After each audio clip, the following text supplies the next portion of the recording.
And North Korea called for the United Nations command to be dissolved, calling it an illegal war organization over a meeting which is scheduled to take place between UNC member states in South Korea later this week.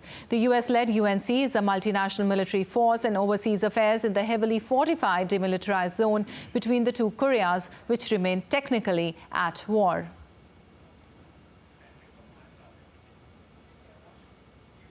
And for more, we have Patrick Wok from Singapore with us. Well, Patrick, North Korea has called the UN command an illegal war organization. What's its justification for the reference?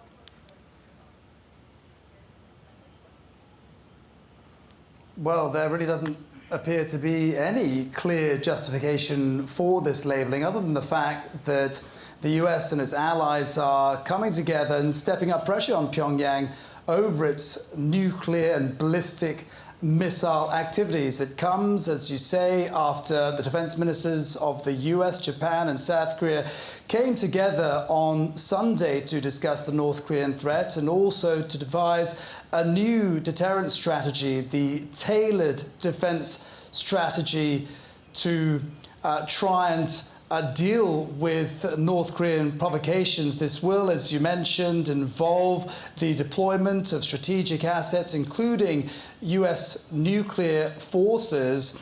It is really to deal with North Korea's ongoing and rapidly advancing nuclear and missiles program. And all three sides said that this was necessary to deal with what wasn't adequately being dealt with previously under the former strategy. It also comes just before, as you say, the UN command, which is led by the US and is essentially a multinational military, is coming together on Seoul again to discuss the North Korean threat and to call on Pyongyang to stop its activities and also to call on Pyongyang to abide by UN resolutions. It's not clear what North Korea's comments, what sort of effect it will have, but it certainly gives the impression that North Korea won't be backing down easily.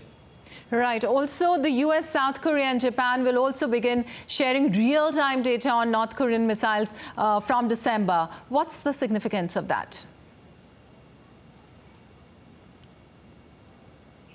Yeah, well, this is really about the three countries better coordinating themselves under what the Japanese Defense Minister Minoru Kihara called a severe security environment. It's also designed to demonstrate a readiness posture, as South Korea put it, to deal with any North Korean provocations, including a Hamas-style attack. Now, the sharing of the data was something that was discussed as far back in August, and the three sides said this is really, as I say, a small adjustment to better coordinate efforts against North Korea. But, as I mentioned previously as well, this is really about the three countries coming together to deal with an expanding nuclear and missile threat from Pyongyang.